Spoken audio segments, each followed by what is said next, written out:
এবার একটু পূরক কোণের চার্টটা তোমাদের মনে করিয়ে দিই। পূরক কোণের চার্টটা তোমাদেরকে একটুখানি মনে করিয়ে দিই। পূরক কোণের চার্টটা কি বলছে, যদি আমরা সাইন থিটাগুলো করে দেখি, সাইন থিটা দিয়ে আমরা তোমায় বলেছিলাম কি সাইন থিটার মান 0, তারপর কত বলেছিলাম 30, তারপর বলেছিলাম 45, তারপর ছিল কত 60, তারপর ছিল 90। ভ্যালুগুলো কত ছিল 0, 1/2, 1/√2, √3/2 আর হচ্ছে 1।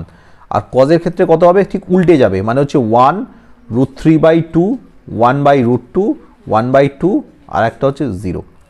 এবার ভ্যালুগুলো বলে দিয়েছে দেখো, cos 0 into cos 1 degree into cos 2 degree, cos 2 degree into cos 3 degree into dot dot dot dot আমরা আলটিমেটলি করছি cos 90 ডিগ্রি।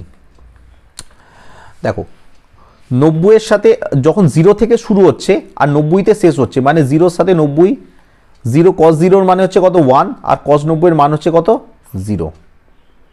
ঠিক আছে, cos 90-এর মান কত বলে দিয়েছে, cos 90-এর ভ্যালু হচ্ছে কত 0। 0-র সাথে তোমরা যে টার্মই গুণ করো না কেন সবকটা, এটা এই সবকটা ভ্যালু আলটিমেটলি কত গুণ হচ্ছে, cos 90 ভ্যালু হচ্ছে 0।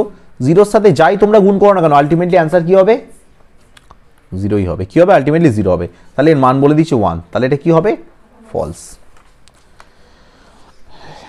তারপরে 5-এরটা কি বলছে, একটি বৃত্তে একাধিক, বলছে একটি বৃত্তে একটি নির্দিষ্ট সরলরেখার সমান্তরাল স্পর্শকের সংখ্যা 2-এর অধিক হয়। আচ্ছা, যেটা বলে দিয়েছি একটুখানি স্টেটমেন্টটাকে একটু অ্যানালিসিস করি। দুটো কখনোই হবে না, 2-এর অধিক হয়, কখনোই হয় না, তাহলে এটাও কি হবে, ডেফিনেটলি ফলস হবে।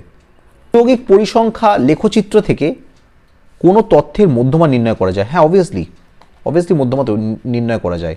কিউমুলেটিভ ফ্রিকোয়েন্সি যখনই থাকে, ক্রমযৌগিক পরিসংখ্যা মানে কিউমুলেটিভ ফ্রিকোয়েন্সি, সিএফ টার্ম থেকেই তো আমরা মধ্যমাটা নির্ণয় করি, তাহলে এই স্টেটমেন্টটাও কি হবে, ট্রু।